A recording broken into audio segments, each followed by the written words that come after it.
Buenas tardes a todos. Muchas gracias por venir, por acompañarnos en este momento tan especial. Vamos a tener una rueda de prensa con varias partes.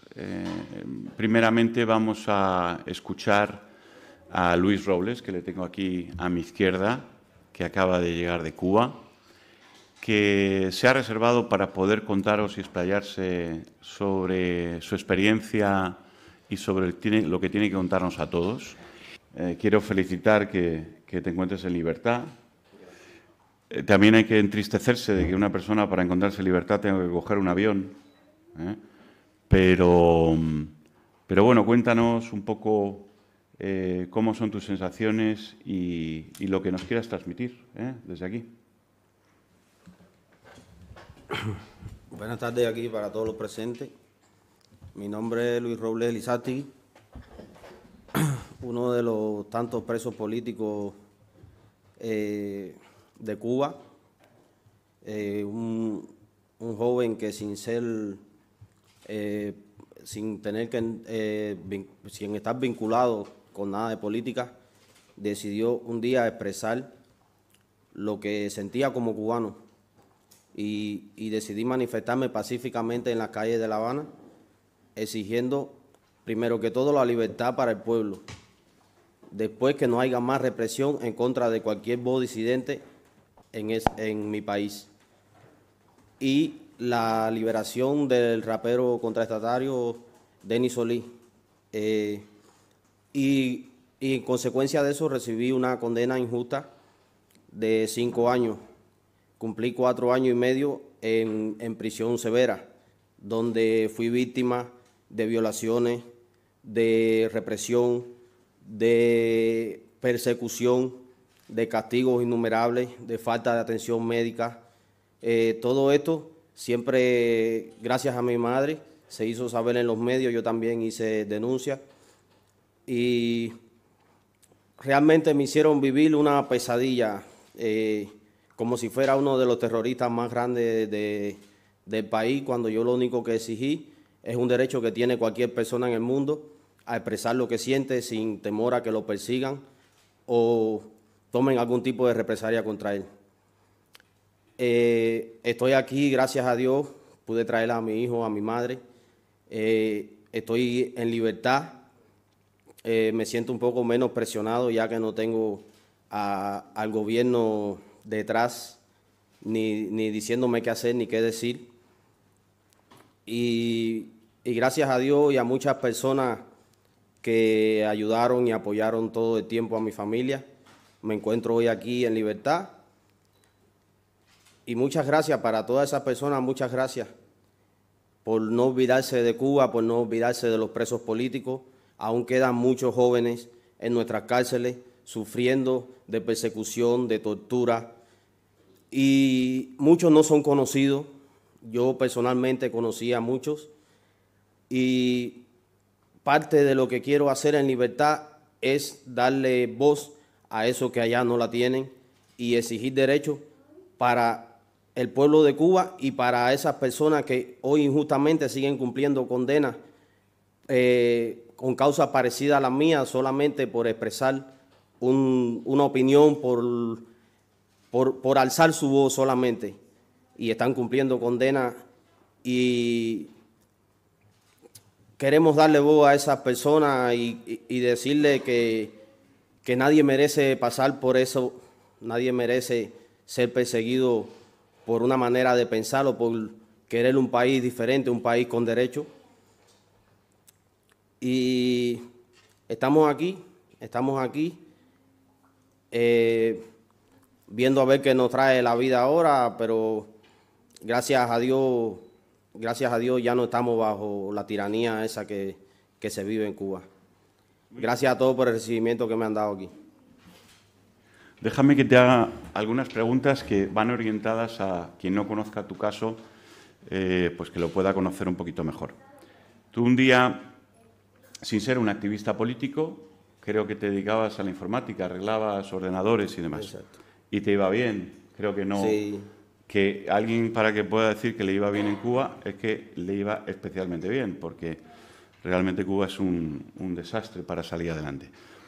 Y decides salir a la calle en mitad de La Habana con un cartel en la cabeza, con un nasobuco en la boca, sin decir una sola palabra, dando vueltas en círculo en una plaza, que la gente te miraba, pero tú no decías nada y dabas vueltas en un círculo de más o menos 4 metros, no más. No, permíteme ahí aclarar una cosa. ¿Qué te motivó a eso? ¿Cómo fue aquello? Cuéntanos esa parte. Realmente yo tomé esa decisión porque quería hacer algo para expresar el descontento popular, porque yo por mi trabajo, mayormente mi trabajo era mayor en la calle, y esa la opinión que casi tiene todo el mundo en la calle es negativa en contra de ese gobierno, pero por miedo las personas no deciden expresar su opinión para que no le suceda lo que me sucedió a mí, que vas a prisión solamente por hablar. No hace falta cometer ningún delito. Si te lo tienen que inventar, te lo inventan, y eso es lo que pasa en Cuba, que no eres libre de tú tener voz propia. El régimen quiere que tú no te salgas del libreto que ellos dictaron. Y una pregunta, porque en el vídeo tú ganaste el caso ante las Naciones Unidas, ante el Grupo de Detención Arbitraria, tienes una medida cautelar vigente de la Comisión Interamericana de Derechos Humanos, eres también preso de conciencia recientemente de Amnistía Internacional, pero todo eso también surgió porque hubo 3 cámaras que te grabaron, 3 ciudadanos desde diferentes posiciones, y se vio como los policías se acercaban a ti, tú seguías en silencio, y te arrancaron el cartel, te empujaron contra la pared, te empezaron a dar golpes y la gente te defendía, decía, ¿qué hacen con este chico?, ¿no? Pero en ese momento a lo mejor sí les sale hablar, pero difícil que hagan lo que tú hiciste, ¿no? Eso fue heroico en un momento en el que había muy poquita gente haciendo gestos en Cuba. Es decir, después del 11 de julio, y en el 11 de julio ha habido mucha más gente expresándose y también recibiendo prisión y palos, pero en ese momento no había tanta. Tú saliste en defensa de un artista, de Denis Solís, y de todo el movimiento, ¿no? ¿Qué le dirías al pueblo de Cuba para que... porque si todos salen con un cartel, no hay policías suficientes para poder cogerlos a todos. Entonces, ¿qué le dirías para que de alguna manera se arranquen a expresarse con lo difícil y lo duro que es, ¿no? Bueno, ¿ha merecido la pena? Sí, ha merecido la pena. ¿Ha merecido la pena el sufrimiento, el poder decir, expreso lo que he querido y jamás me han doblegado? ¿Eso es algo que contar que merece la pena? Bueno, no merece la pena pasar por tanto sufrimiento y tanto castigo sin merecerlo. Pero el objetivo principal de mi protesta fue demostrarle al mundo de que en Cuba, no importa quién tú seas, no importa la trayectoria que hayas tenido, si eres disidente, si no lo eres, solamente el hecho de que tú expreses una opinión diferente y que genere cierta polémica en el pueblo, como decir, ya es un hecho suficiente para la dictadura considerarte un enemigo. Entonces, el consejo que yo le daría al pueblo, que somos mayoría, de que vamos a seguir así mientras decidamos guardar silencio, porque el silencio te hace cómplice de lo mal hecho. Y yo tomé esa decisión porque no quería seguir siendo cómplice de lo mal hecho. No quería que el miedo me siguiera haciendo parte y viendo todos los días los abusos que se cometen en las calles contra las personas, un pueblo que se muere de hambre por falta de atención. Entonces alguien tenía que hacerlo y yo decidí ser esa persona en ese momento, decidí darle voz a esos que decidieron callar por miedo. Yo decidí romper el miedo y enfrentar las consecuencias, y que sabemos ya lo que pasó, que tuve que cumplir esos 5 años injustos. ¿Cuánto cumpliste finalmente?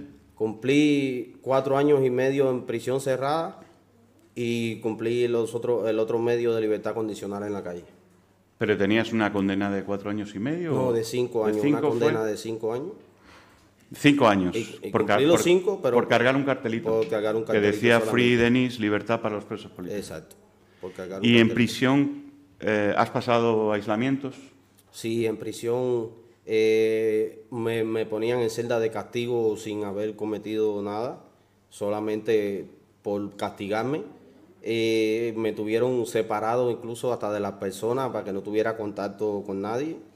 Me tuvieron días sin comida, sin nada de aseo, o sea, como si fuera uno de los peores. Horrible, horrible todas las cosas que me hicieron. Te preguntaría sobre el maltrato en prisión. ¿Sufriste además violencia física? ¿Cómo se vive y cómo viven los presos en las prisiones? Cuéntanos un poco para que la gente que no sabe lo que es la prisión en Cuba tenga una ligera idea del infierno de Dante que es, ¿no? Las prisiones en Cuba hoy en día son un centro de exterminio. A los presos los matan de hambre, no se les brinda atención médica, se torturan a los presos.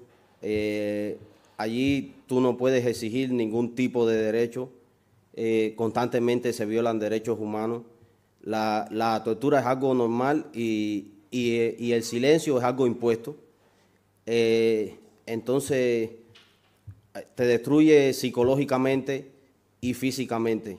Las prisiones son lo peor, son un infierno las prisiones hoy en día en Cuba. ¿Cuál era el objetivo del régimen cubano en torturarte, aislarte, reprimirte, insultarte? ¿Cuál crees que era el objetivo? ¿Qué crees que buscaban que tú hicieras para decir, bueno, vale, ya no te vamos a reprimir? ¿Hay salida por ese camino o realmente es un laberinto que te mete más profundo? No, lo que perseguía el régimen con toda esta serie de tortura y persecución era que yo cambiara mi posición y que le diera el control a ellos sobre mis decisiones, sobre que ellos prácticamente tomaran el control de todas mis acciones y de lo que decía, de lo que hablaba, de lo que... Prácticamente tener el control es lo que ellos buscan. Y así es lo que buscan con el pueblo, silenciar a todo el que tiene una opinión diferente y que se someta al poder. Esa es, para mí, la meta más perseguida por el régimen en Cuba. ¿Qué edad tenías cuando entraste en prisión? Tenía 28 años recién cumplidos. 28 años recién cumplidos. ¿Y ya tenías pareja y habías formado una familia? Sí, estaba recién separado de mi pareja, pero sí, ya tenía a mi hijo, ya tenía una familia. Bueno, no te voy a preguntar cómo se vive en una circunstancia así cuando uno tiene familia, ¿no? Y encima siendo inocente, porque la respuesta es obvia. Pero, de alguna manera, ¿qué esperas que todo esto desemboque? O sea, que todo esto te lleve ¿a qué? ¿Quieres seguir trabajando por la libertad de Cuba? ¿Cuál es tu sueño ahora mismo? ¿Que Cuba sea libre, volver a Cuba? ¿Cuáles son tus anhelos, no? A mis anhelos... Después de cinco años de calvario, ¿no?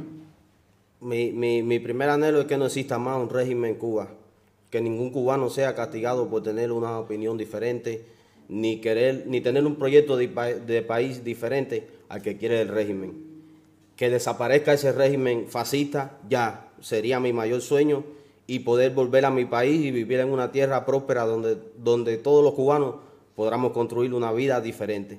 Porque esa es nuestra tierra y no le pertenece a un partido, no le pertenece a un gobierno, nos pertenece a todos los cubanos y todos los cubanos tenemos el derecho de juntos construir el país que querramos y elegir el camino que querramos. Un partido no puede decidir qué es lo mejor para el pueblo, eso lo decide el pueblo. no lo decide un gobierno. Correcto. Sobre todo un gobierno que no representa al pueblo. Que no representa al pueblo, exacto. Un gobierno Correcto. que está ahí porque tiene la fuerza, porque son militares que... Correcto. Pues, Luis, para darte una bienvenida y al mismo tiempo para dar la bienvenida a otra persona maravillosa que tenemos detrás en pantalla, está aquí José Daniel Ferrer. José Daniel, los infiernos que tú has pasado, pues los lleva pasando desde 2003, cuando bueno, pues la primavera negra y demás. Un fortísimo abrazo. Mira, el vídeo que has visto es un vídeo antiguo, igual que el que teníamos de Luis, porque hemos tenido que precipitar esta rueda de prensa, aprovechando que los dos habíais salido y la petición de Luis de poder expresarse, ¿no? Luis, ya has visto, es el joven que llevaba la pancarta, callado, pero bravo hasta el final. Han tratado de doblegarle, tú sabes lo que es eso. Durante 4 años y medio dentro de prisión y 6 meses fuera. Han intentado doblegarle y él no se ha dejado doblegar. Ahora le acaba de llamar el agente que le atiende para decirle, porque el agente que le atiende no resulta que no estaba enterado de que salía de Cuba. Y entonces le ha llamado enfadado diciendo, ¿cómo es posible que no me hayan dicho que sale usted de Cuba si yo soy el que te atiendo? O sea, el que le reprime está exigiendo y dice, por favor, con el trabajo tan bueno que hago yo y me dejas tirado aquí sin decirme que te vas. Es una cosa increíble. Viven en una especie de irrealidad absoluta, pero esa irrealidad se convierte en un infierno para los demás, ¿no? Es una cosa increíble. ¿Qué puedes decirnos, José Daniel? ¿Cómo estás? Y bueno, bastante bien, en medio de las circunstancias por las que he pasado y que todos conocen, y mucho mejor al poder estar acá ahora con ustedes. Estaba con nuestro amigo y hermano de lucha, Aldo Taola. Gracias a su generosidad pude comunicarme, me conectó a su internet acá porque esto es un lugar apartado, y así es como pude conectarme con ustedes. Reitero mi abrazo fraterno, mis saludos para todos. Los que te acompañan y quienes van a ver esta transmisión o la están viendo, no sé si es en vivo, si se publicará luego. Mi abrazo para Luis Roble y para su familia. Sé que es un joven muy valiente y que tuvo y va a continuar con ese civismo, esa voluntad firme de dar su aporte también del exilio a favor de la causa de la libertad y la democracia de Cuba. Mucho vamos a conversar y mucho creo que vamos a hacer juntos, él y otros muchos cubanos, cada cual desde el lugar y el sitio en que se encuentre, porque el objetivo, la meta, es regresar a una Cuba libre, democrática, justa y próspera, o construir, o crear, o levantar, o conseguir primero la transición y luego la reconstrucción de la nación. Él, me imagino, porque me uní el último acá ahora a la conferencia, me imagino que ha descrito mucho de lo que vivió y sufrió en prisión, de los ataques no solamente contra él, contra la familia, contra las personas cercanas a él, porque la maquinaria represiva en Cuba es lo único que Sí, siempre te digo ha funcionado y más. continúa. Te digo más, José Daniel, para ponerte al día. Él tiene un hermano preso, rehén de la dictadura, porque le metieron preso porque él estaba firme en prisión y porque era una figura importante. Así que tiene todavía a su hermano preso en prisión, rehén de la dictadura, sí.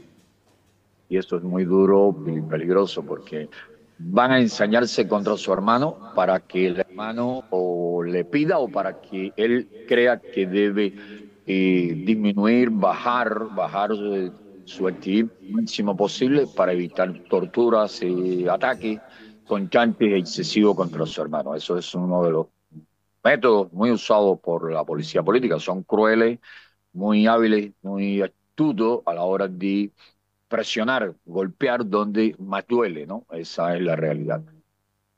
Decía que lo único que siempre ha funcionado en Cuba muy bien y continúa funcionando por desgracia es la maquinaria represiva, la maquinaria esa que genera terror y parálisis en cientos, en miles, en millones de cubanos y que mete en la cabeza de muchos cubanos la única opción es escapar, es salir de Cuba porque de lo contrario termino en una prisión y me torturan me golpean, incluso me enferman, me tratan de aniquilar, tengo que convivir entre presos muy peligrosos, criminales muy peligrosos, con trastornos mentales, manipulables, comprados por la policía política para que les hagan el trabajo más sucio que puede un ser humano imaginarse. Y eso sin duda es muy difícil de soportar, es muy peligroso y hay que tener una voluntad y un compromiso muy fuerte para mantenerse firme, para mantenerse en una postura vertical ante tanto acoso, ante tantos ataques, ante tantos peligros, ante tantos riesgos.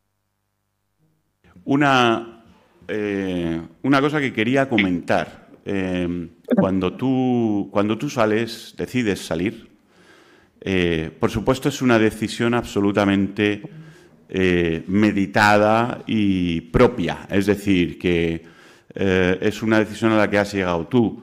Cuéntanos un poco, porque yo tuve la intuición desde el principio que tú salías por la búsqueda de la efectividad, no por salvar tu vida o porque ya no estabas, ya no aguantabas más sufrimiento, no, sino que buscabas la efectividad, ¿no? Pero cuéntanos tú cuál es la decisión, por qué sales y genéranos la ilusión que a mí me genera el saber por qué sales, ¿no? Sí, de acuerdo, de acuerdo.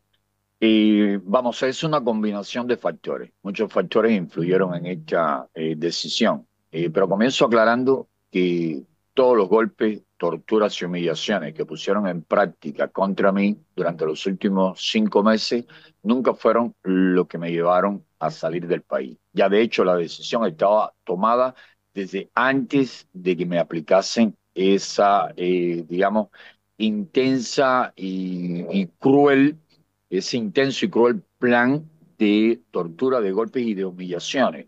Lo hicieron para que saliese de Cuba humillado y para arrancarme, es decir, obligarme a pedir cosas a la Iglesia Católica, al gobierno de los Estados Unidos, a que le transmitiese que el régimen cubano, que la tiranía quería diálogo con el gobierno de los Estados Unidos, que estaban dispuestos a liberar a los presos políticos que el gobierno de los Estados Unidos solicitase que liberasen, a cambio de que le quiten presión económica, de que le quiten sanciones, de que lo saquen de la lista de naciones que promueven el terrorismo. Y me negué rotundamente. Querían también humillarme al máximo porque no querían que José Daniel saliese siendo el preso político que nunca se puso uniforme, que no se paraba para el conteo de los presos, que no aceptaba imposiciones, que prefería pasar 2 años sin ver a su familia antes que le impusiesen todos esos mecanismos de humillación que imponen en las prisiones.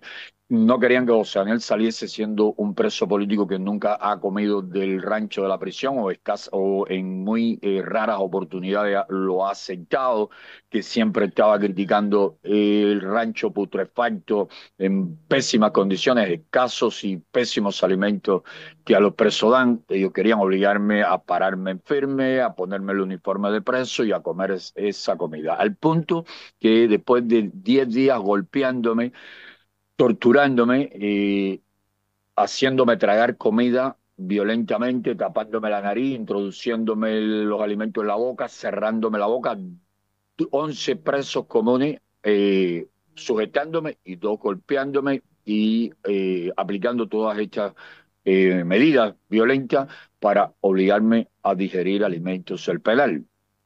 Incluso al ver que yo después que me la hacían tragar porque me tapaba la nariz y la boca y si no tragaba no podía respirar y me iba a ahogar. Luego lo vomitaba como rechazo porque tengo huelga de hambre, no voy a comer ni quiero que me embutan, que me obliguen a comer alimentos del penal.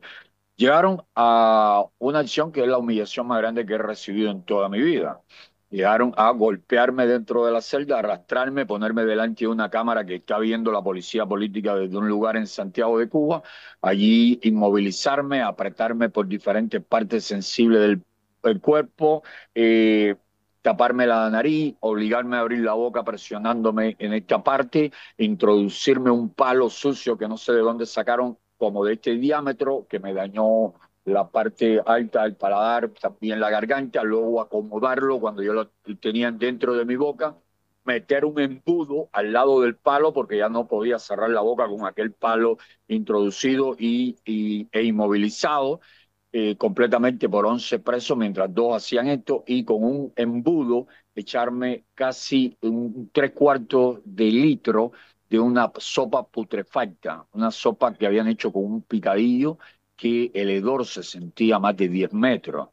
Y como sabían que yo iba a vomitar aquello apenas me soltasen, la orden fue, si lo vomita, se recoge el vómito y se le vuelve a introducir. Se recoge de un piso sucio, asqueroso, donde puedes adquirir la peor de las infecciones, tus defensas bajas por más de 10 días en huelga de hambre. Era un suicidio. Y tuve que aceptar. O moría, o quedaba mártir ese día, o aceptaba que me iba a parar, me iba a dejar poner el uniforme y que iba a comer algunas cosas del penal. Nunca los alimentos putrefactos. A ese punto llegamos, por una cuestión de sobrevivir, por una cuestión de que la lucha hay que continuarla hasta que triunfemos, por una cuestión de que tengo niños pequeños y sería el pésimo padre si no garantizaba su salida de Cuba y su seguridad acá en el exilio, por una serie de factores, por la falta de efectividad con que puedo llevar la lucha desde una celda confinado durante meses sin comunicación con el exterior, por todos esos factores decidí salir. El trabajo que levantamos en 3 meses y medio se desbarató de inmediato porque al no estar yo en la calle y tener comunicación con una red secreta clandestina que es la más útil y efectiva que se puede crear en estos momentos en medio de tanta represión en Cuba, pues entonces todo se venía abajo, todo volvía a una situación de inacción, de inmovilidad que no estaba dispuesto a permitir que ocurriese. Por eso salí del país con la intención de ayudar a reorganizar y a convertir en lo más efectiva posible nuestra lucha a favor de la democratización de Cuba. Y con un compromiso firme de que regreso apenas tengamos esa estructura efectiva en movimiento, cuando estemos produciendo esa sinergia necesaria para poder democratizar a Cuba, para poner fin a la opresión, a la miseria, a la represión que el régimen impone al pueblo cubano. Entonces José Daniel regresa y no va a pedir permiso ni va a ir a un aeropuerto a sacar a una línea de aviación a sacar pasaje por avión porque me lo van a negar. No voy a ir a la embajada, al consulado cubano, consulado del régimen, a pedir autorización para regresar a Cuba. Me montaré en una lancha fuera de órbita con cuantos cubanos quieran acompañarme. Si nadie quiere regresar, regresaré solo y solo me llevaré conmigo una rosa blanca, los versos de José Martí, cultivo una rosa blanca en julio como en enero, todos los conocemos, y un teléfono satelital para decir estoy llegando al malecón habanero, si luego no saben de mí, o estoy preso o me han asesinado. Pero antes de que caiga la tiranía, José Daniel va a estar de vuelta porque quiero participar, aunque sea una semana, en los momentos finales en que el pueblo se levanta con valor, con firmeza, con civismo a conquistar sus derechos y sus libertades por más de 60 años conculcados. Luis, tenemos a José Daniel aquí. José Daniel, tenemos a Luis aquí. ¿Quieres comentarle algo? No, hermano, quiero agradecerte por todo el sacrificio que has hecho por ese pueblo y desde mi posición, mi hermano, decirte que te considero uno de los grandes que ha dado mi Cuba hermosa, hermano. Gracias por todo lo que has hecho por nosotros. Nos has inspirado a muchos, hermano, a tener esa decisión de seguir adelante y ojalá muchos cubanos se llenen de valor y decidan tomar acción por la libertad de Cuba, que tanto lo merece, y poder sacar a esa tiranía del gobierno y poder renacer en una nueva Cuba, hermano, y tener el privilegio de vivir en una Cuba libre en la que podamos construir juntos. Muchas gracias, hermano, por tu labor. Gracias a ti no solo por tus palabras, sino también por tu sacrificio, por tu ejemplo. Con muchos jóvenes como tú, la tiranía no dura una semana. Y es nuestra tarea fundamental. Es decir, mira, hay que hacer un levantamiento. Y tus contactos en Cuba, tus relaciones, las mías, las de Javier, las de Juan, las de Pedro, las de Miguel, todas esas amistades, relaciones, amigos que también quieren la libertad y la democracia, puestos de acuerdo, creamos la sinergia necesaria, creamos la efectividad necesaria para no darle descanso a las fuerzas represivas, para impedirle la efectividad que han tenido es decir, en materia de inmovilizar a los cubanos en la lucha por la libertad, en materia de aterrorizar a los cubanos para que nada hagan por sus derechos, por su dignidad. Y podemos podemos acelerar el cambio en la nación. Así que vamos a estar en comunicación si así tú también lo quieres, y vamos a estar Claro que sí. coordinando y acordando cosas, porque desde acá se puede hacer mucho y desde allá también, y uniendo lo que se hace allá con lo que hacemos acá somos mucho más efectivos. Gracias. Maravilloso. Pues mira, tienes en pantalla a una de las personas que en el Parlamento Europeo, y digo una de las personas por ser justo y educado con otras personas que han dado mucho también, pero Javier Nart se ha distinguido por defender no solamente a ti, sino a todos los cubanos, a todos los venezolanos y a todos los nicaragüenses, con además un espíritu de diálogo impresionante, buscando la efectividad siempre, y no te puedes imaginar la clase de persona que es don Javier Nart. Así que le tenemos ahí. Él te lleva siguiendo mucho tiempo, tu caso lo conoce muy bien, ¿no?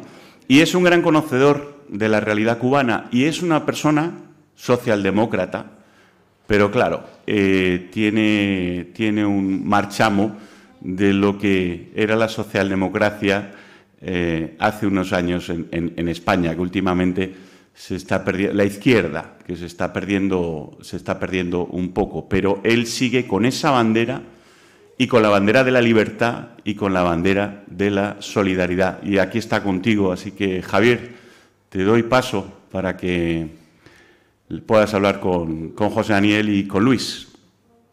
De entrada, mi admiración por José Daniel y por Luis, porque yo nací y crecí en el franquismo y conocí la dictadura, pero los ejemplos de lo que significa la represión brutal mantenida en toda la extensión desde el Año Nuevo, 49-50, hasta el día de hoy, en el franquismo no se produjo, fue más selectivo, y desde luego lo que estás mencionando se producía en las unidades de la policía, lo que era la brigada político-social en España. Así que yo entiendo perfectamente, por los demasiados años que tengo y por haberlo vivido, y yo como persona que crecí ideológicamente en un partido socialista, siempre creí en tres cosas: en la unidad, en la solidaridad y, en consecuencia, en la libertad.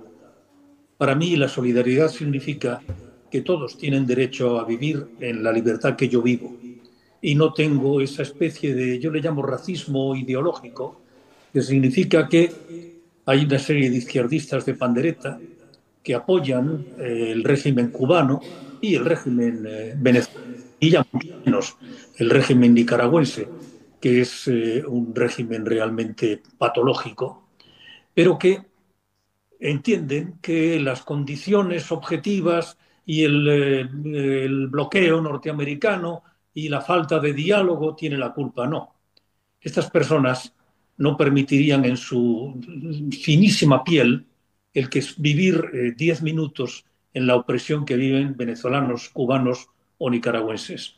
En el Parlamento Europeo yo estuve 2 legislaturas, 10 años, y en estas 2 legislaturas, entre otras cuestiones, yo estaba en la Comisión de Asuntos Exteriores, siempre promoví la solidaridad con las personas que sufren falta de libertad, y evidentemente por proximidad cultural estaba en la línea de lo que significa la falta de libertades en Cuba y en Venezuela y Nicaragua. Me sorprendió al principio, y ya después me daba una especie de asco profundo, el que los socialistas españoles, y lo siento por decir, porque yo entiendo que el socialismo es otra cosa y no esta especie de discriminación en el cual se comprenden regímenes que son incomprensibles porque son liberticidas, pues yo promoví declaraciones y resoluciones del Parlamento Europeo en favor vuestro, Cuando hablaba de Nicaragua, lo entendían perfectamente, no había ningún problema, casi ninguno. Pero era un bloqueo completo. Cuando trataba de promover la misma la resolución de favor en la libertad, de condena a lo que significa la represión brutal que ocurre en Nicaragua o en Venezuela, ahí se me ponían de perfil los socialistas españoles en el caso cubano y en el caso venezolano.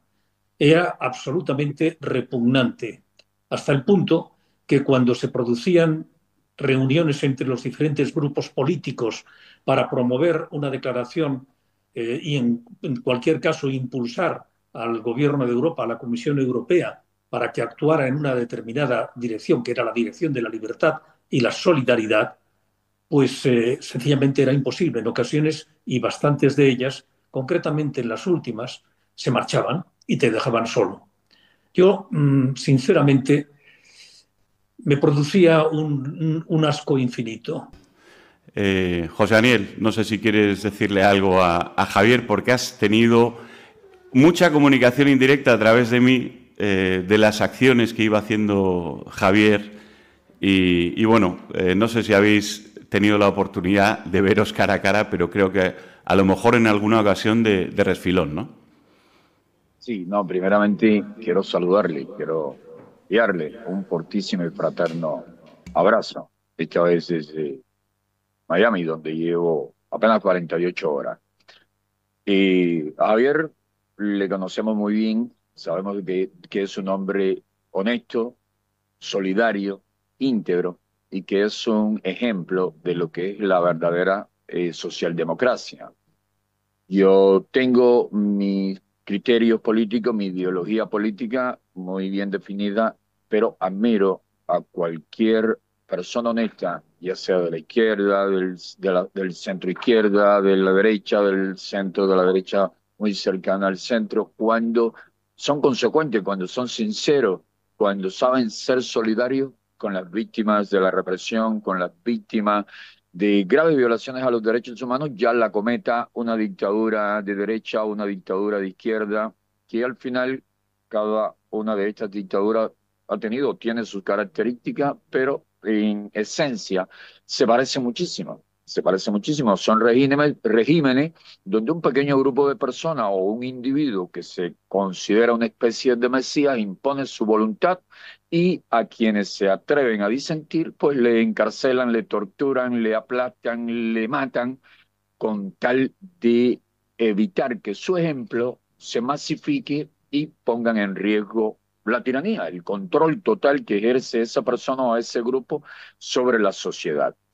Mi abuelo materno era español, era gallego, y vino muy joven para Cuba huyendo precisamente del ejército nacionalista de Francisco Franco cuando se adueñó del norte de España, Galicia, en el caso de mi abuelo. Y mi abuelo llegó a Cuba como un joven muy de izquierda, un miliciano muy de izquierda, pero con el tiempo, de manera autodidacta, eh, llegó a la conclusión de que sí, el socialismo sincero, humano, democrático, es digno de admiración y de respeto, pero le tomó tremenda animadversión al comunismo ruso, que era el único que existía en aquellos tiempos, el régimen de Stalin en la Unión Soviética. Y mi abuelo murió de tristeza en Cuba cuando vio cómo Fidel Castro, con unas habilidades increíbles, engañó, manipuló a tantos cubanos, a tanta gente, y les ofreció devolver a Cuba la Constitución del 40, las libertades y derechos que esa Constitución garantizaba al pueblo cubano, una Constitución muy avanzada para su momento y con un fuerte contenido socialdemócrata. Los socialistas cubanos, incluso 6 de los constituyentistas eran miembros del Partido Comunista de Cuba en aquellos momentos. Mi abuelo se enroló al final ya de la contienda, primero comenzó colaborando, después se enroló directamente en la sierra, y mi abuelo murió de frustración, de tristeza, ver que lo habían engañado, lo habían estafado. Fidel Castro en 1961 decía que él era marxista-leninista desde la universidad y que sería marxista-leninista hasta el último día de su vida, cuando anteriormente decía que no era comunista, que la revolución cubana era una revolución tan verde como Las Palmas, que era una calumnia decir que era una revolución roja o comunista. Y eso, repito, me hace sentir mucho aprecio, mucha admiración por la labor de Javier Nar, a quien le agradezco enormemente. Mi familia también le agradece muchísimo, muchísimos presos políticos, muchísimos buenos cubanos le agradecen su solidaridad, igual que muchos venezolanos y nicaragüenses.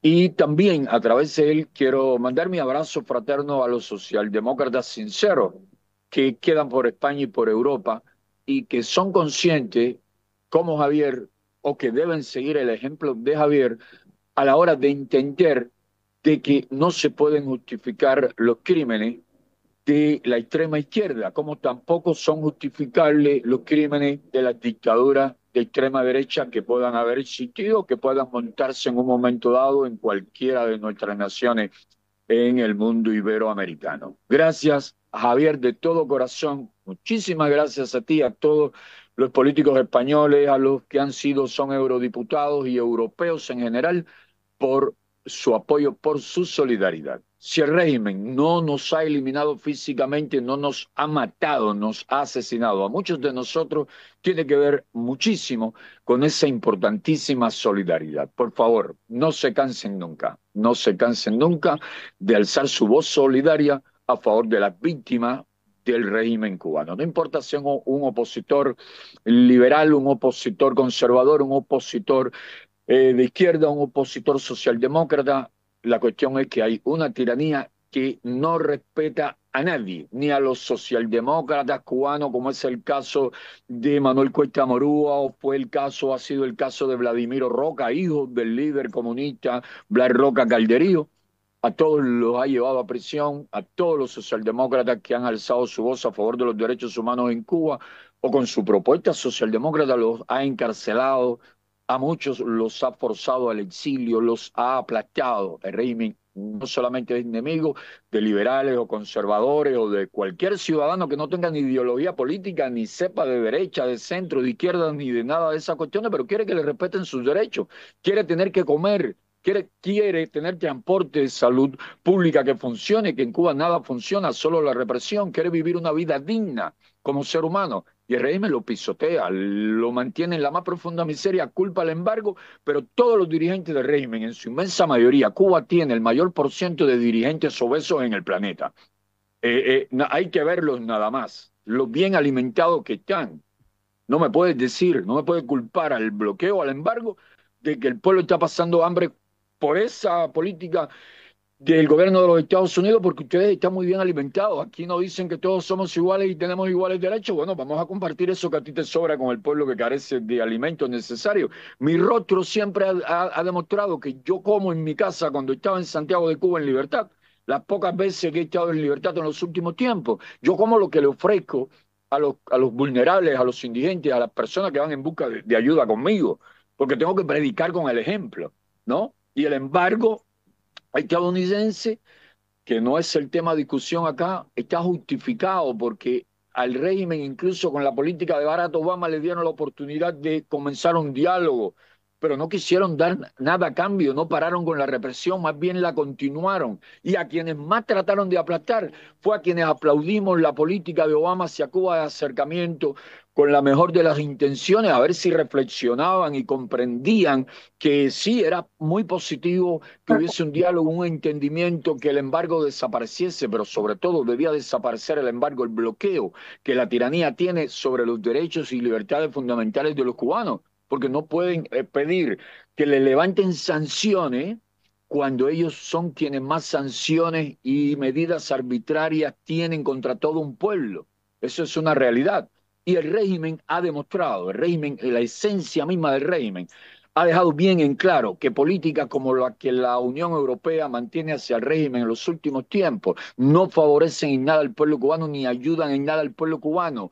Alientan la soberbia del régimen, le alimentan esa actitud de soberbia, de prepotencia, de que ellos son los dueños de Cuba y que ellos tienen una fortaleza a pesar de que Cuba está sumida en la más profunda miseria, pero ellos siguen siendo influyentes y fuertes y y son muy efectivos apoyando a Maduro en Venezuela, a Ortega en Nicaragua, a Evo Morales en su momento, a Luis Arce en Bolivia y a cuantos aliados ideológicos tengan en las Américas y en otras partes de Europa. Usan a los médicos que utilizan como esclavos en las misiones también con fines políticos, con fines propagandísticos y en las naciones a donde van. Sobre todo, esos médicos tienen la misión de promover la agenda de la extrema izquierda que en esos países quiere llegar al poder y montar regímenes como pasó con Venezuela, muy similares o parecidos al régimen cubano. Esa es una realidad que no podemos obviar. Hay un viejo proverbio árabe que dice, cuando el rigor es necesario, la dulzura resulta fuera de lugar. Con la dulzura no te harás amigo de tu enemigo, y todo régimen totalitario es enemigo de los demócratas del planeta, ya sean socialdemócratas, conservadores, liberales, ambientalistas, verdes, sea cual sea la ideología, porque son enemigos de los derechos humanos y de la democracia. Quieren un régimen donde ellos sean los dueños de todo y ejerzan el control, el poder sobre todo. Por lo tanto, son enemigos de todo amante de la libertad y la democracia. El proverbio termina diciendo, con la dulzura no te harás amigo de tu enemigo, solo harás aumentar sus pretensiones. Ellos se sienten muy fuertes cuando creen que están engañando a la Unión Europea, a la Comisión Europea, o cuando sienten que la Unión Europea no hace declaraciones firmes de condena a las violaciones de los derechos humanos en Cuba. Ellos sienten que tienen el control, que ellos están controlando, que ellos, la cabeza de un régimen miserable que ha convertido a Cuba en una aldea medieval, donde los apagones duran más de 20 horas al día, donde no funciona la atención médica, donde no hay aspirina, donde no hay nada, donde todo está colapsado para el pueblo, pero hay muchos oasis de lujo para la alta dirigencia y para el turista que viene a gastar su dinero a Cuba. Y para muchos amigos del régimen en el extranjero, hay muchos oasis resplandecientes, brillantes, pero la mayoría de Cuba es una aldea medieval. Ellos sienten que a pesar de que ellos no garantizan ningún bienestar y que han sumido a Cuba en la más profunda miseria, ellos siguen siendo poderosos y ellos controlan políticas de la Unión Europea hacia América Latina, hacia Venezuela, hacia Nicaragua, hacia el régimen cubano, y que ellos son tan influyentes que pueden mantener, es decir, pueden lograr que la Unión Europea mantenga esa postura hacia ellos complaciente, tibia, poco solidaria con las víctimas de la represión, mientras la Unión Europea le pide a los Estados Unidos apoyo para que Ucrania pueda defenderse de la invasión rusa. Sin embargo, ellos promueven constantemente en sus medios, por todas partes, ellos defienden, blanquean la invasión rusa y dicen que fue una operación militar especial para desnazificar a Ucrania, nada más parecido al nazismo que el comunismo, y Putin es una mezcla de nazismo y comunismo pero que muy bien estructurado.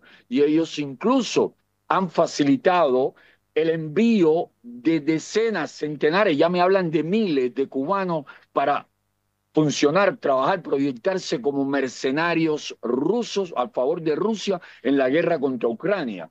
Entonces, mientras la Unión Europea quiere solidaridad de Estados Unidos y del mundo en la defensa de la soberanía de Ucrania, que yo soy partidario de que eso es lo correcto y siempre he apoyado a Ucrania, siempre he apoyado desde la presión el derecho de Ucrania a defenderse y la necesidad de que el mundo libre sea solidario con Ucrania, pero mientras eso pasa, no quieren apoyar la política de Estados Unidos de condena a las graves violaciones a los derechos humanos en Cuba. Cuando de verdad quieran ayudar al pueblo cubano, deben de entender que el régimen cubano, como el régimen de apartheid en Sudáfrica en su momento, requiere, necesita obligatoriamente de la condena unánime, de la condena internacional. Con esa tibieza, con esa actitud, terminan haciéndose cómplices. Y no me estoy refiriendo a esos centenares de eurodiputados que siempre han votado a favor de resoluciones promovidas por amigos solidarios como Javier Nari y otros muchos buenos hermanos, amigos en el Parlamento Europeo. Al Parlamento Europeo yo le estoy, como muchos cubanos y muchos presos políticos y nuestros familiares, les estamos muy agradecidos. Pero la Comisión Europea sigue con esa actitud. Cuando Javier Nara hablaba del asunto de la Internet, me recordé de que en una ocasión la Embajada de España, cuando venía el canciller de ese momento, no recuerdo ahora quién era, ya con Zapatero, disculpen, con No recuerdo si todavía estaba Zapatero, era Pedro Sánchez, ahora no quiero Pedro Sánchez ya, si mal no recuerdo. La embajada española llegó a invitarme a que le visitase para conversar y plantearme lo siguiente. José Daniel, el canciller viene, pero no se puede reunir con ustedes porque el gobierno cubano no quiere que se reúna con ustedes, pero queremos oír tu opinión para saber qué le transmitimos. Él está en sintonía con ustedes y es solidario con quienes luchan por la libertad y los derechos humanos en Cuba. Queremos oír tu opinión. Y yo le digo, porque esto fue después de la visita de Obama, y yo le digo, pero ¿cómo es posible que un bloque de naciones que es vanguardia en la defensa de la libertad y la democracia en el planeta, que ese bloque de naciones tengan junto la economía más poderosa del planeta, que sean vanguardia moral, no solamente del mundo occidental, sino de todo el planeta? ¿Cómo es posible que se dejen condicionar sus movimientos en Cuba por una mediocre tiranía, por unos individuos que se pueden reunir en España o pueden invitar a la embajada española a cualquier comunista, a quien quieran, que ayudaron a ETA cuando ETA protagonizaba acciones terroristas por muchas partes de España? ¿Cómo es posible que se dejen condicionar su agenda en Cuba? ¿Y cómo es posible que ese mismo régimen le permita a Obama reunirse con nosotros cuando ellos consideran que Estados Unidos es el enemigo y que la Unión Europea es una especie de amigo con quienes no coinciden en ciertos y determinados temas, pero que son amigos? ¿Cómo es posible? Y la respuesta de la consejera política en esos momentos de la embajada española fue que el régimen cubano le decía que a Obama se lo permitieron porque era el enemigo. Y le dije irónicamente, entonces es preferible ser enemigo abierto del régimen que amigos a media, porque respetan más a los enemigos que a los amigos. Muchísimas gracias. Lamento mucho tener que abandonarle, pero tengo mucho compromiso, estoy muy distante de mi familia y mi familia depende de que le vean, inmediatamente Completamente. para ciertos trámites obligatorios. Así que los voy a dejar con un abrazo fraterno, mis afectos, mi cariño y mi gratitud para Prisoner Defender, Javier, el equipo, mi abrazo para Luis Robles, mi gratitud nuevamente para Javier Nari, para todos los buenos europeos, españoles, solidarios con el pueblo cubano y solidarios con todas las víctimas de violaciones a los derechos humanos en el planeta, ya sea en Myanmar, ya sea en Eritrea, ya sea en Corea del Norte, en Cuba, Venezuela, Nicaragua, donde ocurran, en Arabia Saudí, donde ocurran esas violaciones. José Daniel.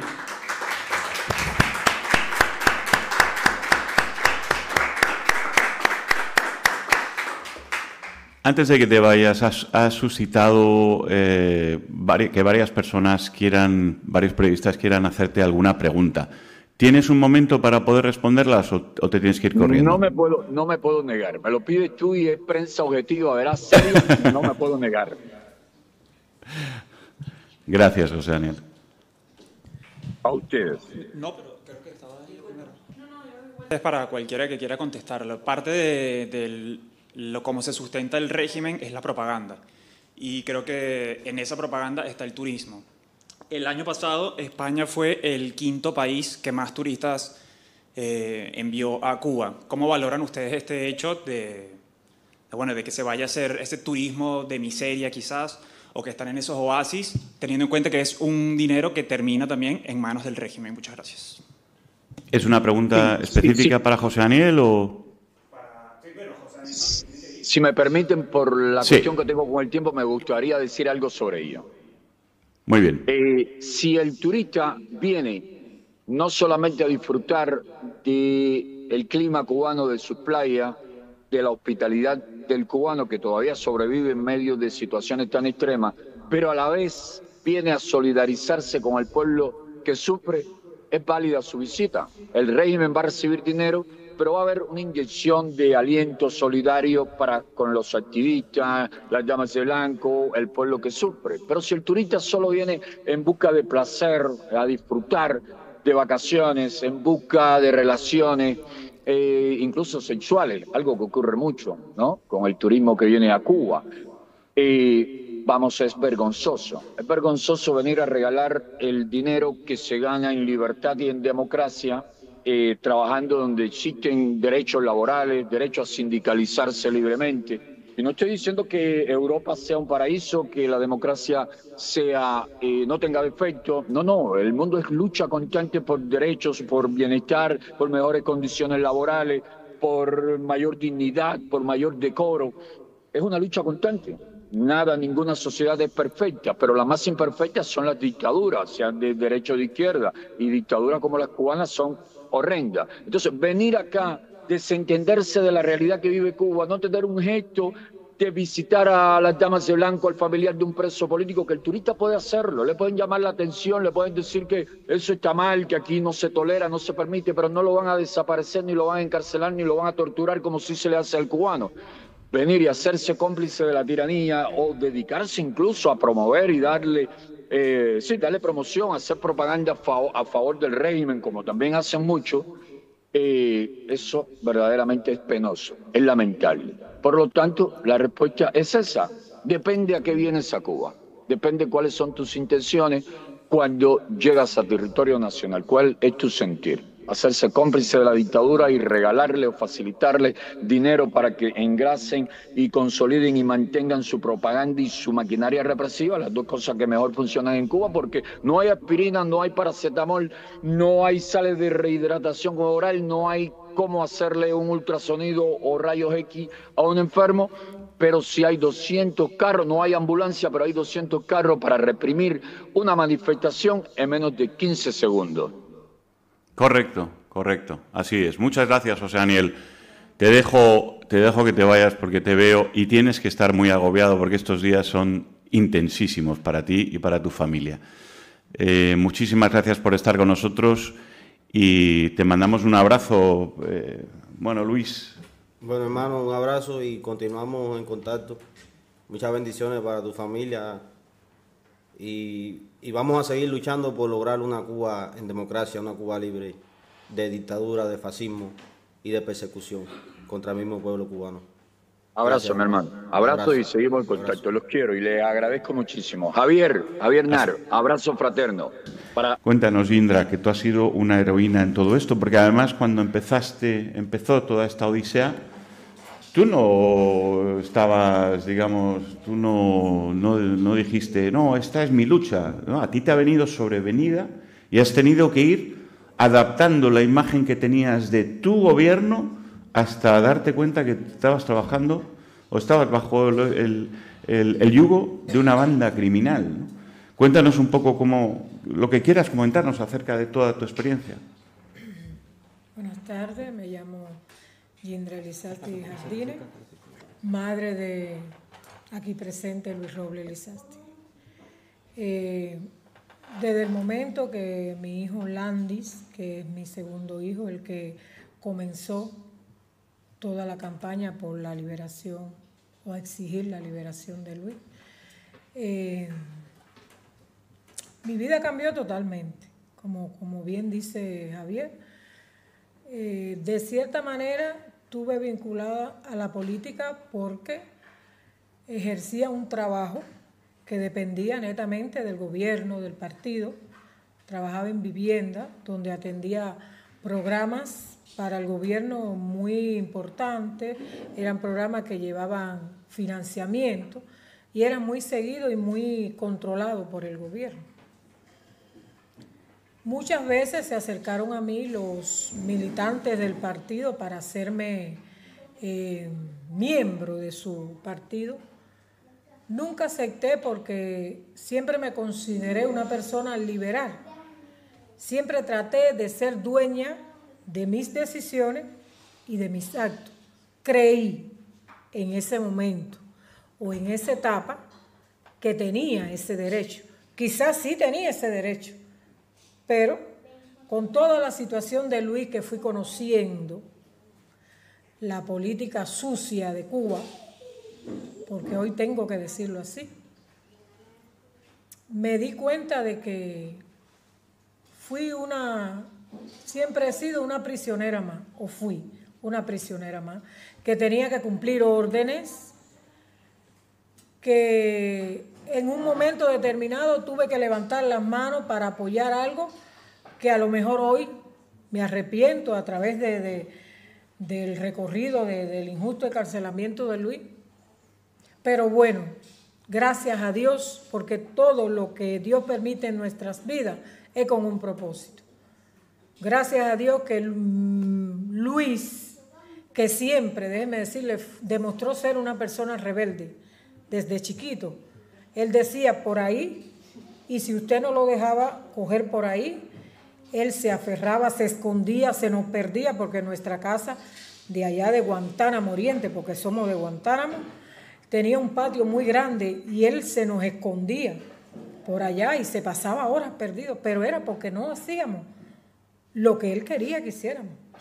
Entonces, ¿a dónde quiero llegar? La vida de mi familia cambió totalmente, radicalmente. Empezaron a asediarme en mi trabajo, en la escuela, de una sobrina, en esa escuela estaba una sobrina mía, también fueron a preguntarle a la profesora. Yo decía cuando me enteré, ¿y qué tiene que ver mi sobrina con Luis? Bueno, comenzó el asedio de la seguridad del Estado. Entonces este programa que yo atendía en vivienda, a ver, también me vi forzada a dejar mi trabajo porque ya eran muchos tropiezos. Yo tenía que pedir licencia, que eso no sé si aquí se usará ya en Cuba, licencia sin sueldo, para poder trasladarme a La Habana y ver la situación de mi hijo. Y entonces la seguridad me llamaba a la directora, que la seguridad había ido al trabajo a revisar los documentos que yo trabajaba.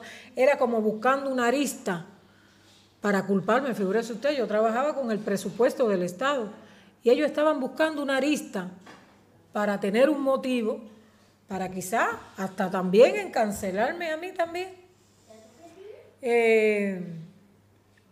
Sé que muchos de ustedes fueron o han visto la primera directa que yo hice, donde también explico que no tenía conocimiento, pero bueno, todos estos tropiezos que pasamos por lo de Luis me hizo crecerme. Mi Lindra, familia... Una pregunta. Diga.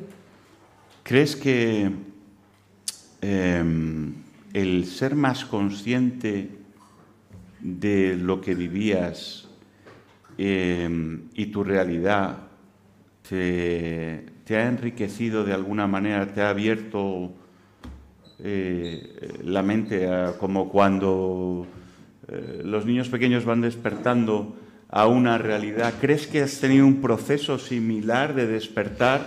¿Cómo no? Sí, cómo no. ¿Y crees que en el pueblo de Cuba todavía hay gente en ese proceso durmiente en el que no saben, o realmente ya ha crecido tanto el descontento que ya todo el mundo sabe el país en el que está y el gobierno que le rige? Bueno, como bien usted expresaba José Daniel y expresaba Luis, en Cuba predomina el miedo, pero hay muchas personas que sí están en contacto con la realidad y sí han descubierto que han sido engañados, que han sido ultrajados, lo que no tienen el valor de expresarlo por todo lo que sucede en Cuba, que nadie puede expresarse libremente porque, señores, hay que estar en Cuba para saber la realidad de Cuba, de tener un hijo, un familiar preso, de no tener las condiciones para ir a llevarle a ese familiar lo que necesita. Y las personas se ponen en ese lugar, se ponen en ese lugar. Además, la represión, el asedio. Pero también digo algo, yo lo comentaba con mi hijo, siempre lo he comentado con él. Hoy en Cuba, el sufrimiento más grande que tienen los presos políticos, fíjese, la tiranía en que viven, pero el silencio de sus familiares. Los familiares no saben que ellos son un eje principal en la liberación de sus hijos. Porque si tú callas, tú te haces cómplice. Si ese hijo te dice que a mí me hicieron, a ti te toca como madre, como padre, como hermano, como hijo, porque también allí hay padres que tienen hijos grandes, es usted darle a conocer Gracias a Dios se abrió la prensa internacional, se abrió el internet en Cuba, que es un medio que tenemos, que fue limitado por muchos años. Hay medios para tú reclamar por tu familia, y eso es algo que, mire, España puede tener mucho interés, no sé, otros países, en apoyarnos en cuanto a esta lucha, pero tiene que ver también el interés de esos que estamos allí, de esa familia que estamos allí, porque yo solamente no puedo abrir la boca para decir porque si estoy pasando necesidad, porque si hay hambre, porque tú estás pasando necesidad de que estás afuera y tú te has puesto a pensar en ese hijo, en ese hermano, en ese padre que está allá adentro, cómo está viviendo. Y creo que es algo, ese silencio de esa familia también conlleva quizás a que no acabe de caer esa dictadura cubana. Porque somos más. Ya en Cuba hay miles de presos políticos, no hay 100, ni hay 10, hay más de 1000 presos políticos. Y respecto a quizás me fui del contexto. No. Respecto a la pregunta que usted hacía ahorita, que sí, hay personas que sí han despertado y están viendo la realidad, y eso lo demuestra que usted mismo en la información que da, que hay nuevos presos políticos, eso nos demuestra que sí hay un despertar. Lo que pasa que también la persona llega un momento, como Luis, mi hijo, me lo dijo, que también se sienten abandonados. ¿Pero por quién? Por los propios cubanos que estamos allí, que no los callamos, que no lo apoyamos, que no... Y claro, es lógico, ellos alzaron la voz por todos los cubanos, ellos no alzaron la voz por ellos y por su familia, fueron por todos los cubanos. Y qué mejor que esos cubanos lo apoyen, porque como Javier decía ahorita, somos más, el pueblo es más que las autoridades, que los policías, que lo de la seguridad del Estado. Correcto. Yo a veces digo, usando una figura, que el anonimato o el silencio mata. En Cuba el anonimato o el silencio mata en la prisión, ¿no? Y el no ser anónimo, eso lo hemos vivido con muchos casos, ¿no? El hecho que la familia, tener una familia fuerte detrás de ti hace que tu vida corra menos peligro y que las autoridades se cuiden más a la hora de reprimirte y que busquen tener el menor coste político, etcétera, ¿no? La familia es muy importante y tiene que ser una familia muy brava, porque la represión que sufres cuando te enfrentas al régimen para defender a tu familiar, que enfrentarse al régimen es decir la verdad, simplemente es decir una opinión. Pero bueno, vamos, si os parece, vamos a atender preguntas de los medios. Y si me permiten, Javier, antes de terminar, porque hay algo que, como Javier dio a conocer al principio, a mí me queda un hijo preso en Cuba, se llama Lester Fernández Lizasti. Yo quisiera, no sé si es el marco para aprovechar, acércate al micrófono para que te oiga esto, pedirle a España, al gobierno español, que nos ayude mediante un asilo político a Luis y para mí como madre, para yo podérselo extender en el día de mañana a mis hijos, fundamentalmente a ese que tengo allí, que está en manos de esa dictadura que sé que va a tomar represión contra él. Porque es así, ellos son así. Y ese es el que ellos tienen a la mano y lo van a hacer. Entonces yo quisiera aprovechar este marco que están ustedes, diferentes periodistas, para que nos ayuden a alzar esa voz, a transmitir esa inquietud y esa preocupación, porque sí, estoy feliz por Luis, por su niño, de que estén aquí en un país libre, pero estoy triste, mi corazón está sangrando porque sé que dejé un hijo en manos de la dictadura. No es aquello como mi hembra y Landy que están afuera, están allí pero están afuera, pero Lester está allí, en sus manos, expuesto a cualquier cosa. Entonces quería aprovechar ese marco. Queda dicho. Muy bien. Hola. Bueno, Indra, primero, muchas gracias por ese reclamo, por esa petición a los familiares que están en Cuba, que alcen la voz. Yo sé que tú también estuviste en Cuba mucho tiempo sufriendo todo el acoso de la seguridad del Estado, y sé también que como explicaste aquí ahora, te tomó tiempo también empezar eso. Landy, yo me acuerdo que Cuando le entrevisté también tenía mucho miedo y a pesar de eso nunca se cayó para defender a Luis. Me acuerdo el día que estuve en su casa entrevistándolo, que me dijo, no, yo hasta que mi hermano no salga de prisión voy a seguir denunciándolo. Y eso es un apoyo muy importante en los presos políticos. Luis tuvo esa suerte, la verdad, y ahora, bueno, también aquí me imagino, y lo ha dicho, ¿no?, que va a seguir luchando por la libertad de su hermano. Así que gracias por ese reclamo. Te apoyaremos, claro, en ese otro reclamo que has hecho de asilo. Es una protección que deben tener. Y yo le quiero hacer una pregunta a Luis, porque él hablaba ahorita de ese motivo que lo sacó a la calle con el cartel, ¿no? Pero a mí me gustaría que nos contara un poco qué cambió en ti. O sea, en ese punto, tú hablabas del miedo que tiene la gente, que es lo que paraliza a la gente. La gente no está indolente en Cuba, la gente tiene miedo, la gente está paralizada. Entonces, ¿qué cambió en ti ese día que a pesar del miedo, que a pesar de esa parálisis que ellos han generado durante tantos años, pudiste salir como se ve en esa imagen con ese cartel? Bueno, los factores que me llevaron a tomar esa decisión fueron muchos. En medio de una situación tan compleja como fue la pandemia de COVID-19, en vez de el gobierno darle apoyo a su gente, lo que hizo fue, primero que todo, dolarizar el país.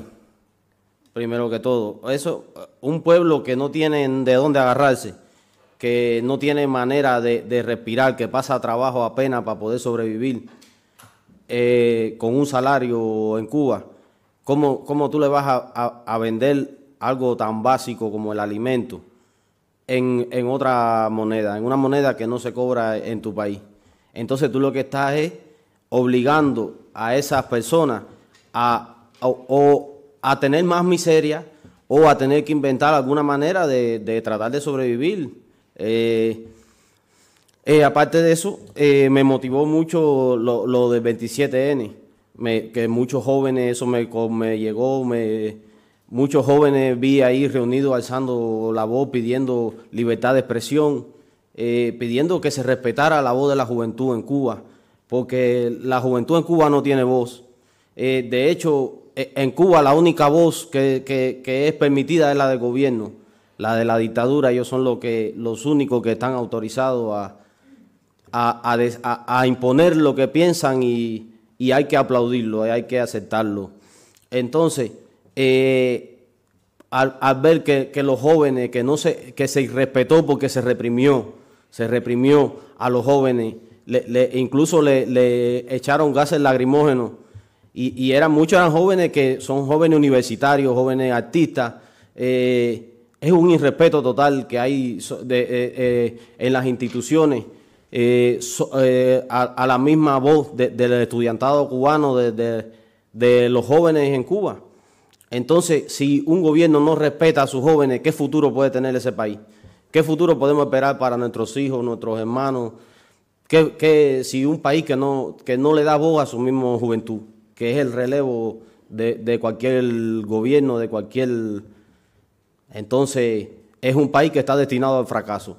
Entonces, alguien tiene que hacer algo para que cambie eso, para que no se sigan violando los derechos y seguir frenando el desarrollo, porque la juventud con nuevas ideas, con nuevas maneras de hacer las cosas es la que trae desarrollo, trae cambio, trae progreso.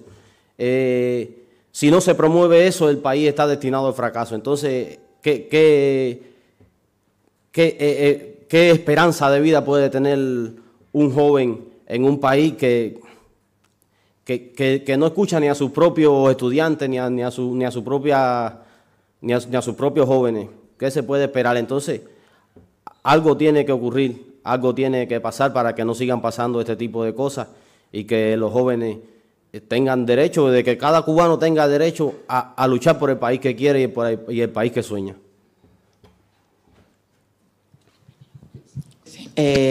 No voy a alargarlo mucho porque hay muchos periodistas aquí. Tengo dos preguntas para ti. Hay una ausencia aquí que, por lo que tengo entendido, fue parte de lo que te hizo y te impulsó a ti a tener ese cartel en La Habana. Denis Solís. Nunca más supimos de él. Nunca más supimos del 14N, más allá de que, bueno, todos prácticamente han sido reprimidos y de alguna u otra manera se han ido. Y otra cosa muy importante, cuenta, aunque sea brevemente, cómo era un día tuyo en una prisión castrista. ¿Cómo era un día mío? Bueno, normal no era. A mí lo mismo me levantaban de madrugada a hacerme interrogatorios absurdos, a amenazarme con meter a cualquiera de mi familia preso, a mi madre o a mi hermano. Era una persecución constante. Cualquier cosa que yo hablara, porque ahí las prisiones son galeras, que viven más de 60 personas juntas. Cualquier cosa que yo hablara era motivo de persecución en la prisión, porque son mismos presos que dentro de la prisión trabajan para el régimen carcelario y van y dan, y entonces cualquier cosa que yo hiciera no pasaba por alto. Entonces tenía que cuidarme constantemente hasta de lo que decía. Entonces no es fácil vivir bajo ese régimen de presión. 4 años y medio que tuve que aprender a vivir así. Que hasta uno tiene que medirse en las cosas que dice, porque pueden traerte problemas dentro de la misma prisión. ¿Y en cuanto a Denis Solís? Bueno, en cuanto a Denis Solís, quiero dejar algo claro. Yo a Denis Solís no lo conozco personalmente. Sí tuve pequeñas comunicaciones con él luego de haber salido de la prisión, y un par de veces hablé con él. Denis Solís, en ese momento yo estaba muy interesado en lo que estaba sucediendo con San Isidro. Estaba muy interesado en los casos de represión que se estaban dando en Cuba, y en ese momento San Isidro era un movimiento que estaba a la vista de todo el mundo. Y como yo lo estaba siguiendo, al ver que también lo persiguen, lo atosigan, pues también entonces me solidaricé. Pero si no hubiera sido él, hubiera sido cualquier otro cubano que hubiera alzado su voz, yo hubiera salido a defenderlo, porque yo todo lo que he hecho lo hice por los cubanos, porque me siento identificado con la libertad de expresión y con mi Cuba. Bravo.